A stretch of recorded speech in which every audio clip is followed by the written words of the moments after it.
أعوذ بالله من الشيطان الرجيم بسم الله الرحمن الرحيم الحمد لله رب العالمين والعاقبة للمتقين ولا عدوان إلا على الظالمين.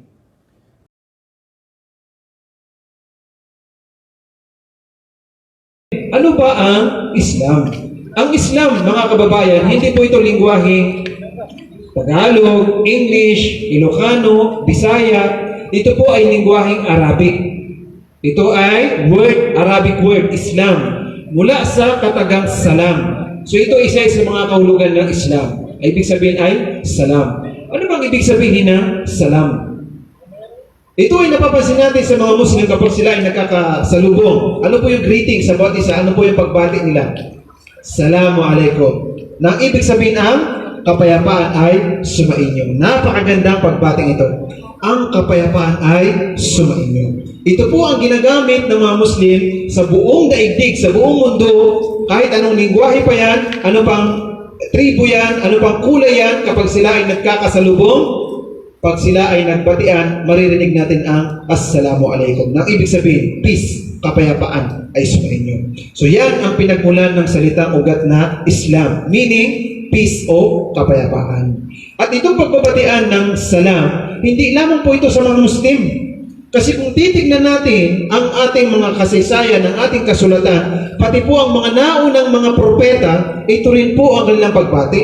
Si Prophet Adam, si Prophet Abraham, si Prophet Noah, si Prophet Solomon, si Prophet Jonas, Joseph, maski si Jesus Christ, peace be upon him, lahat sila ay bumabati ng kapayapaang pagbati. Kung matatandaan natin sa loob ng Biblia, si Jesus Christ, peace be upon him, kapag siya ay papasok ng sinagoga, kung saan doon siya nangangaral, ang pagbati niya sa kanyang pamayanan is Shalom Alaikum. Shalom Alaikum. Ang mga Hebrew, ang mga Hudyo rin, ang kanilang pagbati rin ay Shalom, nang ibig sabihin ay kapayapaan. At si Jesucristo ay ipinanganak sa Bethlehem, na nasa Nazareth, at ngayon ay nasa bansang Israel. Kaya ang pagbati rin ni Jesucristo sa kanyang pamayanan ay Shalom Alaikum, nang ibig sabihin ay Salam Alaikum. Ang kapayapaan ay sumainyo.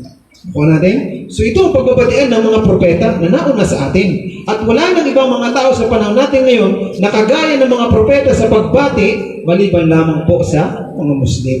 Tanging sa Islam lamang natin ito maririnig. So, bukod ang Islam ay kinuha sa salitang ugat na salam, ito rin po ay mayroong pautos na kahulugan. Ito rin po ay nagmula sa root word na aslama. Islam, mula sa root word na aslama. Ano pong ibig sabihin ng aslama? Ibig sabihin is to surrender. Ang isuko ang kanyang kalooban sa kautusan ng dakilang tagapaglikha. Pag sinabing Islam, ibig sabihin relihiyon ng pagsuko at pagtalima sa utos ng Diyos. Yan ang ibig sabihin ng Islam. Napakagandang meaning ang ibig sabihin ng Islam. Na ang isang tao o isang nilalang, kapag siya ay sumusunod sa utos ng Diyos at sa kanyang kalooban, wala siyang ibang relihiyon kundi ang Islam sa katagang Arabic. Para mas lalo natin maintindihan ang Islam po, ito po ay hindi lamang pangtao. Baka akala nyo ang Islam ay pangtao? Hindi lamang po ito pangtao. Ito po ay tinatawag na universal religion. Ibig sabihin, relihiyon ito para sa sanlibutan. Hindi lamang ang mga tao, kundi pati rin po ang jinkind. Merong humankind at saka merong jinkind. Sino ang humankind? Tayo po ang lahi ni Adan at saka ni Eva. Sino naman ang jinkind? Ang mga jinkind o yung mga engkanto, mga maligno, totoo po sila. At nauna silang nilikha ng Diyos sa mundong ito, inilagay ng Diyos sa mundong ito, kaysa kay Adan at saka kay Eva.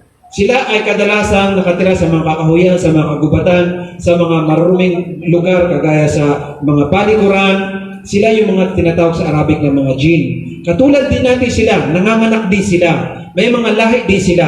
Namamatay din sila. At sa araw ng paghukom, sila rin ay bubuhayin at sila rin ay huhusgahan at meron din silang kaparusahan at saka tinatawag ng gantimpala. So sila rin ay pinag-uutusan na sumunod sa utos ng Diyos.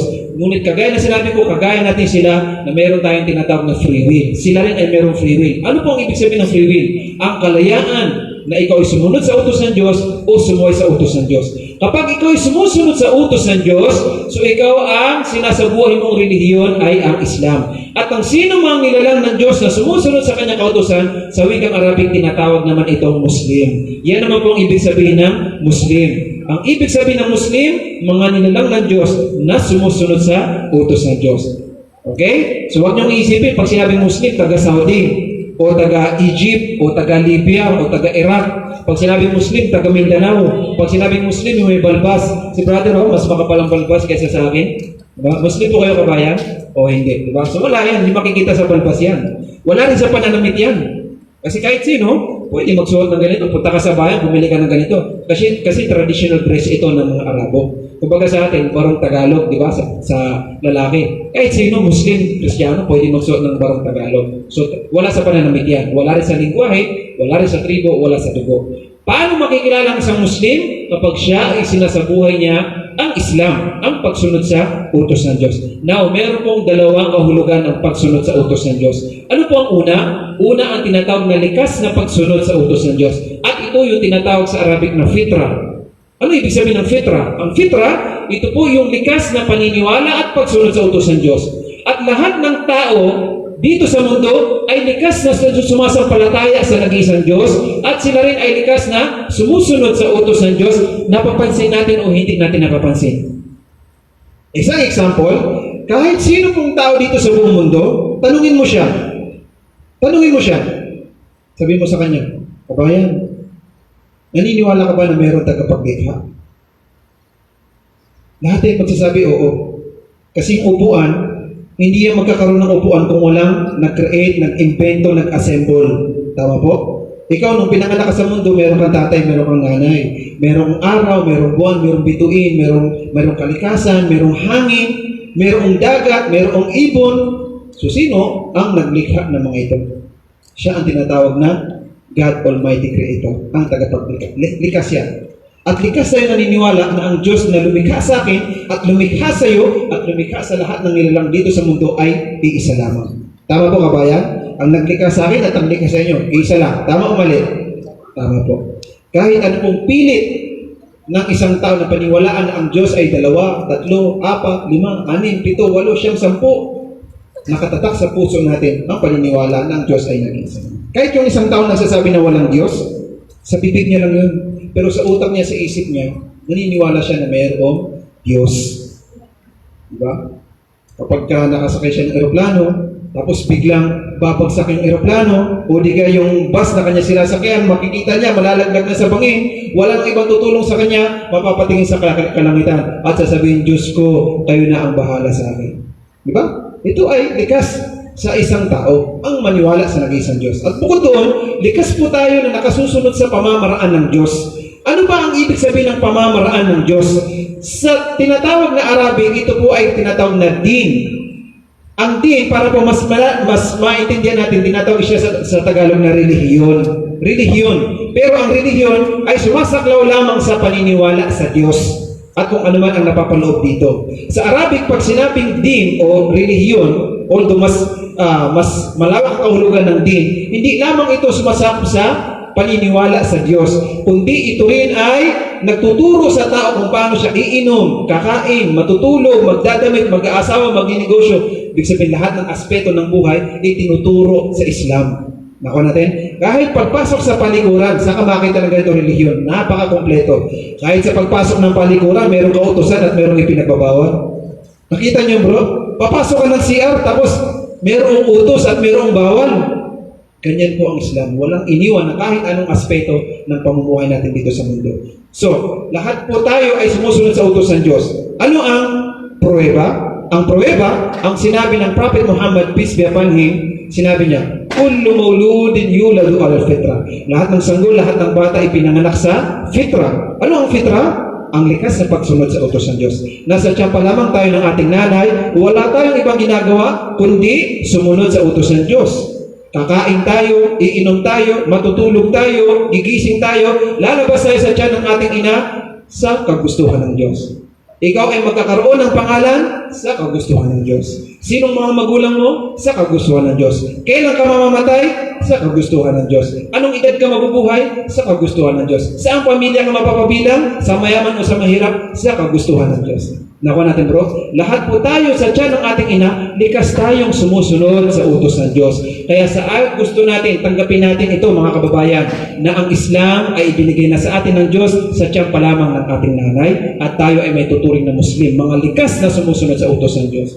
Kaya lang, kailan tayo nawala sa ating pagsunod sa utos ng Diyos?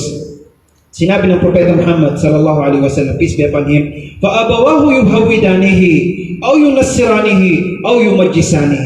Ngunit ang kanyang mga magulang ang nagiging dahilan kaya siya nagiging Kristiyano, Hudyo, or Majusi, or anman ang kanyang pananampalataya. Sa ating bansa, kapag ang dalawang magulang ay mga Kristiyano, for example, mga Katoliko sila, pag silang nung bata, ano po ang gagawin? Kukuha ng mga magiging ninong at saka ninang. Diba? Sino po ang mga naging ninong na rito sa binyag? Marami-rami na. Yung mga naging ninang, meron ba? Wala naman. Ninong lang ha? Walang ninang, bawal din dito. Okay. So, kapag ang isang tao, okay, naka-attend doon sa pagbibinyag, ano po yung napapansin ninyo kapag nakapagbinyag? Diba? Nilulublob sa tubig, o di kaya ay binubuhusan ng tubig sa ulo, at sinasabi ng pare, sa araw na ito ay binabautismo na kita sa ngalan ng Ama, ng Anak, Espiritu Santo, at ngayon isa ka ng ganap na Kristiyano. Tama po? Kailan po kayo naging ganap na Kristiyano? Nung time na kayo ay bininyagan. Ang tanong, nung hindi ka binibinyagan, Kristiyano ka ba? Hindi. Pag ikaw ay Katoliko, ano ba mga magulang mo Katoliko? Of course, dadaling ka sa Katoliko. Pag ang mga magulang mo ay Iglesia ni Cristo, handog ka sa simbahan ng Iglesia. Diba? Ang mga magulang mo ay born again, ang mga magulang mo ay Jesus Miracle Crusade, Dating Daan, Mormon, Sabadista, kung saan ka dalhin ng nanay at tatay mo, yun ang kagigisnan mong pananampalataya sa ayaw at gusto mo. Tama po? Ngayon, bakit sa Islam walang binyagan? Napansin niyo ba bro? Nakakita na ba kayo ng Muslim nilulublob sa tubig, binabaptismohan? O di kaya mapansin kayo ng isang Pilipino na hindi Muslim and then nag-Muslim siya, tapos ilulublob siya sa tubig o bubusan ng tubig sa ulo? Wala, di ba? Wala pong binyagan sa Islam. Ang sanggol hindi binibinyagan. Bakit po? Hindi na kailangan diktahan ng sino mang tao sa ating paligid, pare, pastor, nanay, tatay, dalhin sa simbahan o sa mga organisasyon, hindi na kailangan diktahan kung ano ang kanyang magiging relihiyon. Bakit? Kasi Diyos na mismo ang nagbigay sa atin. Diyos na mismo ang pumili at Diyos na ang nagbigay ng pangalan kung ano ang ating magiging pananampalataya. Sa loob ng Quran, ang sinabi ng ating tagapaglikha, "Al-yawma akmaltu lakum dinakum wa atmamtu alaykum ni'mati wa raditu lakumul Islam madina." Sa araw na ito ay pinili ko na sa inyo ang Islam bilang inyong relihiyon. So, ang Islam mga kababayan, ito po ay relihiyong nagmula sa Diyos. Diyos ang nagtatag. Diyos ang pumili, hindi ang tao, hindi ang ating nanay. At Diyos ang nagbigay ng pangalan nito. Kaya ang mga Muslim, hindi na nila kailangan binyagan dahil sila po ay meron ng relihiyong tinanggap mula sa ating tagapaglikha. Ngayon, kapag ang isang tao ay malaki na, nasa tamang pag-iisip, nasa tamang edad na siya, yung pinagkait sa kanya na pumili ng kanyang magiging relihiyon, ay ngayon ay malaya na siya na kanyang saliksikin, kanyang hanapin ang tunay na relihiyon. Kaya po narito kami sa inyong harapan na amin pong ibinabahagi sa inyong Islam na kung kayo po nung mga bata at sanggol pa lamang ay ipinagkait sa atin na tayo ay ating piliin ang relihiyon na ito ay nagmula sa Diyos at pinakagisna sa atin ang relihiyon na hindi tayo ang pumili. So ngayon nasa tamang pag-iisip na po tayo, papasok na rito ang tinatawag na free will. So ngayon, yung likas na pagsunod, sinabi natin lahat tayo hindi makakaligtas dyan. Likas tayong sumusunod sa utos ng Diyos.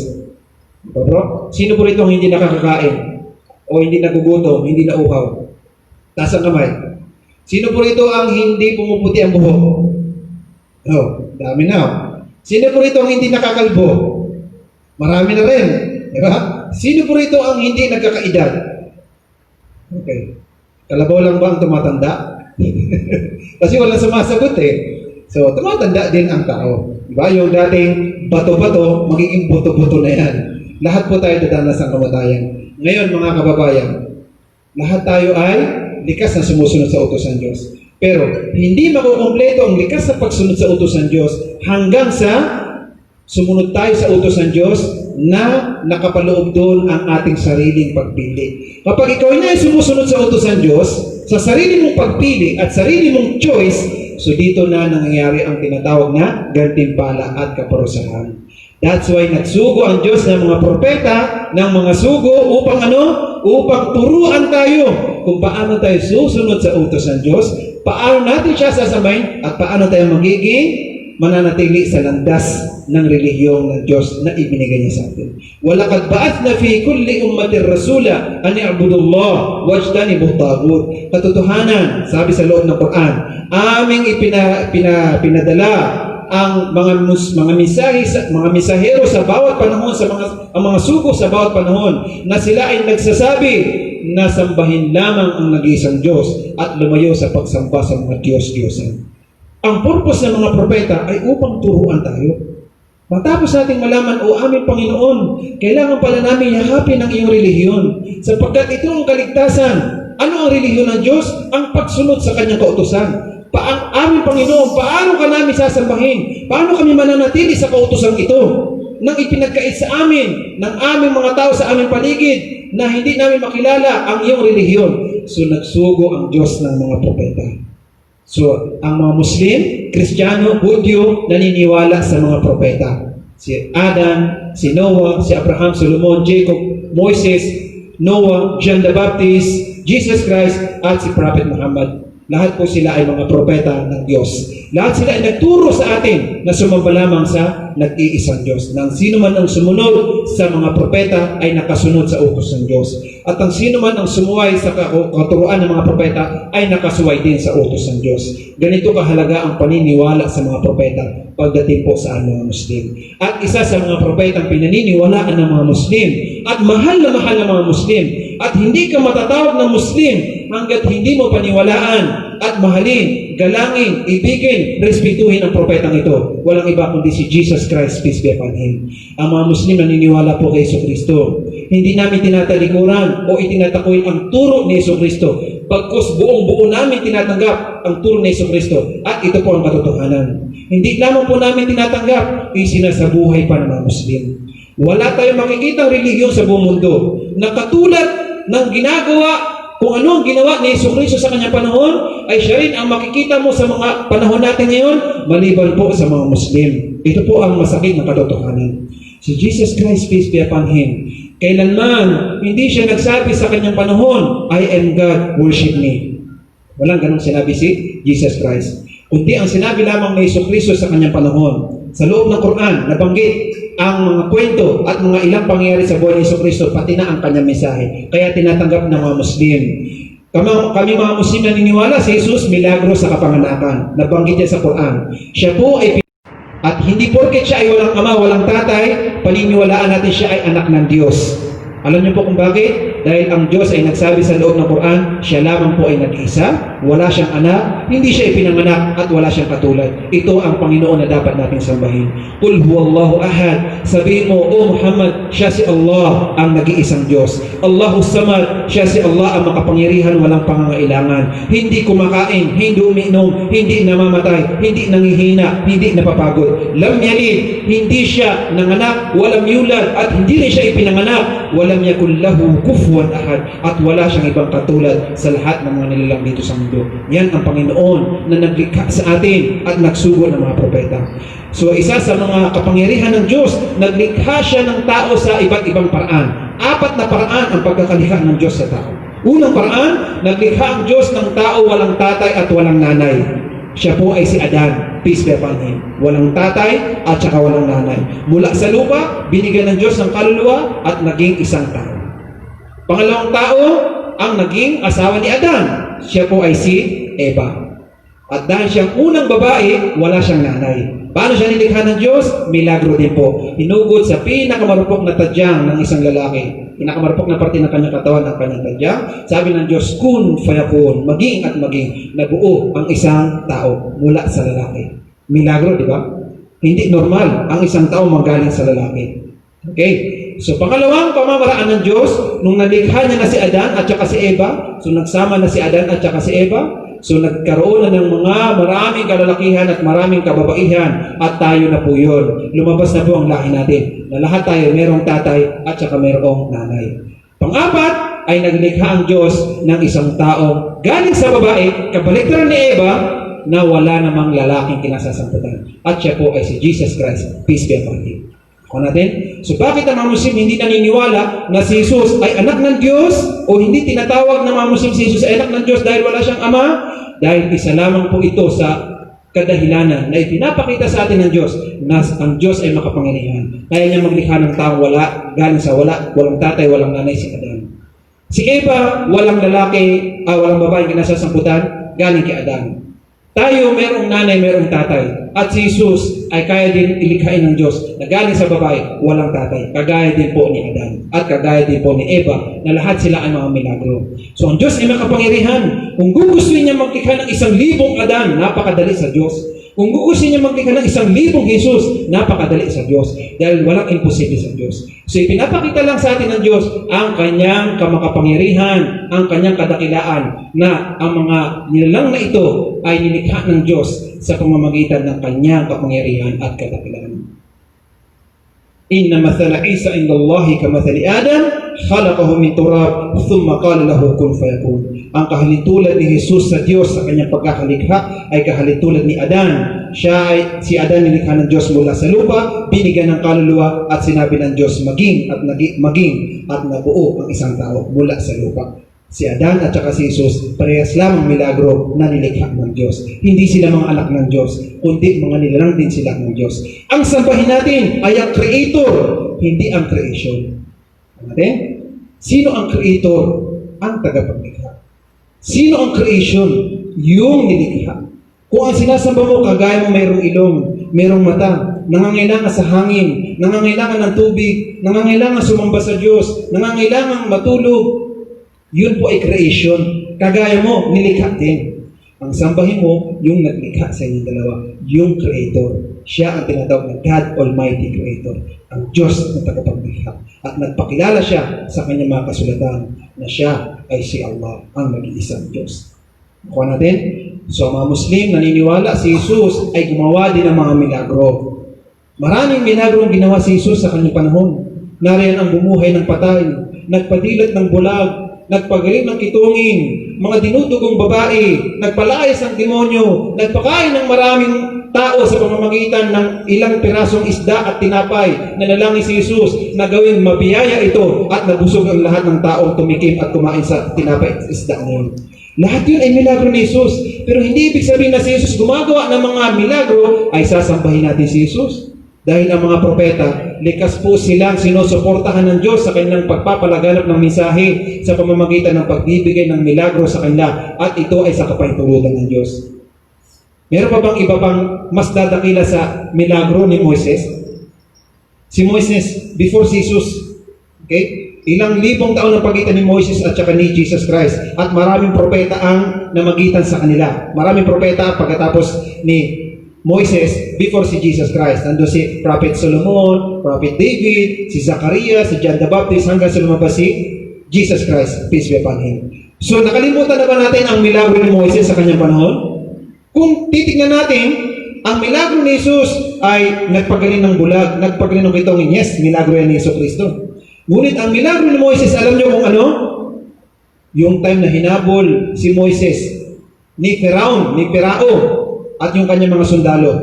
Iniligtas si Moises ang mga angkan ng Israel, children of Israel mula sa pag-aalipusta sa kanila ni Pharaoh. Sa kanan nila, disyerto. Sa kaliwa nila, disyerto. Sa likod nila, mga sundalo ni Pharaoh. At sa unahan nila, dagat. Sabi ng mga tao, wala na tayong mapupuntahan, mamamatay na tayong lahat.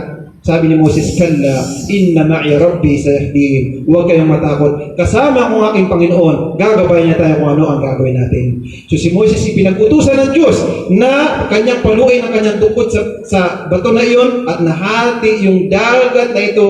Kita-kita ng mga tao sa kanilang paningin, pati si Pharaoh, pati ang kanyang mga sundalo, na ang dagat ay nahati sa gitna at nakatawid silang lahat. Ganun kadakila ang milagro ng Diyos. Kailan ito nangyari?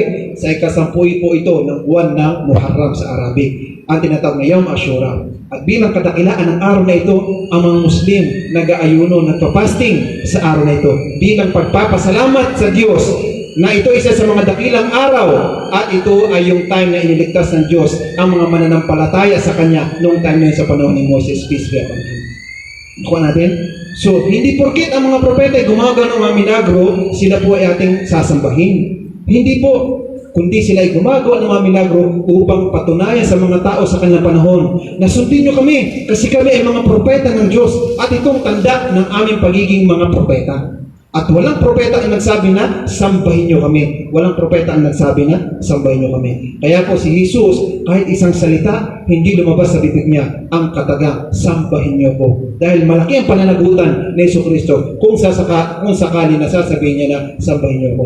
Ang mensahe lamang ni Jesus sa kanyang panahon, wa inna Allaha rabbi wa rabbukum fa'budu. Hada siratul mustaqim. Katotohanan si Allah ang aking Panginoon at inyo rin Panginoon. Siya lamang inyong dapat na sambahin. Ito ang matuwid na landas. Yan ang mensahe ni Jesucristo na nabanggit po sa loob ng Quran.